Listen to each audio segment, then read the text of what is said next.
ये पूरा कर चुके थे। मैं थोड़ा सा आज रिवीजन आपको कराना चाहूँगी कि जो परिवर्तनों की पड़ताल चैप्टर का नाम है आपका, तो इनमें ये बताया गया है कि भूगोलविद्ता सबसे पहले तो नक्शा है विश्व का किस तरीके से बना, वो पढ़ा अपन ने। भारत की स्थिति को देखा हमने।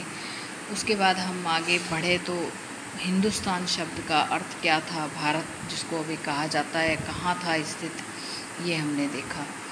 फिर एक था कि विदेशी जो है शब्द का प्रयोग, ये आपका क्वेश्चन भी है कि हमारे लिए आज अर्थ होता है ऐसा व्यक्ति जो भारतीय ना हो। ठीक है, मध्य युग में इसका अंडरलाइन कर लें, आपका क्वेश्चन है ये, इसलिए मानो किसी गांव में आना विदेशी कहलाता था। इतिहासकारों उनके स्रोतों के बारे में पढ़ा कि हमें कहाँ से मिलती है, तो सिक्कों, शिलालेखों, इनसे हमें जानकारी मिलती है। और हम इस किताब में जो है 700 से 1750 तक का पढ़ने वाले हैं। फिर एक अभिलेखागार क्या होता है, इसके बारे में आपको बताया था कि जहाँ पांडुलिपियों को, पुस्तकालय कुछ इकट्ठा रखा जाता था वो।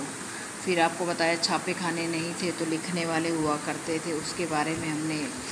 अभिलेखागार की एक डेफिनेशन भी है कि ऐसा स्थान जहाँ दस्तावेजों और पांडुलिपियों को संग्रहित किया जाता है। आज राष्ट्रीय राज्य अभिलेखागार होते हैं, पुराने रिकॉर्ड्स में उसमें रखे जाते हैं। आगे बढ़ते हुए हम आए तो लैंग्वेज देखिए आपने किस तरीके से आगे बढ़ते हुए, समझ नहीं आता था तो उसको चेंज हो जाता था। उसके बाद हमने समूहों के बारे में पढ़ा कि कृषि जो 700 से लेकर 1750 तक का बहुत टाइम पीरियड बहुत चुनौतियों भरा था।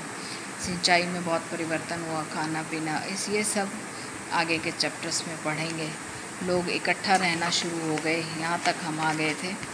और उसके बाद राजपूत के बारे में जो देखा था आपने कि ऐसे युद्ध, राजा के जो पुत्र होते थे वो राजपूत कहलाते थे। फिर बड़े बड़े तुगलक, मुग़ल, इन्होंने कई जगह हमारा अधिकार किया, ये शासक बने। यहाँ इस चैप्टर में हमने ये सब देखा। आगे बढ़ते हुए वहाँ हम लोग चलते हैं तो धर्म, हिंदू धर्म या इसके बारे में हम लोग, अमीर खुसरो ने भी जैसे कहा है कि जिसे केवल ब्राह्मण जानते हैं वो आम जनता नहीं है। तो उसके बाद हमने धर्म, हिंदू धर्म के बारे में इनको पढ़ते हुए, और इस चैप्टर में आपको कोई बेसिकली एक टॉपिक नहीं मिला, तो सभी चैप्टर्स में क्या है ये इस चैप्टर का सार है। तो ये हमने इस चैप्टर में जैसे समय और इतिहास के कालखंडों पर विचार करें तो हमने देखा कि हिंदू, मुस्लिम, ब्रिटिश में बांटा गया था 3 कालखंडों में। ठीक है, और मध्यकाल, आधुनिक काल में भी बांटा गया है। और आगे क्वेश्चन आंसर जो है वो हम नेक्स्ट वीडियो में करेंगे।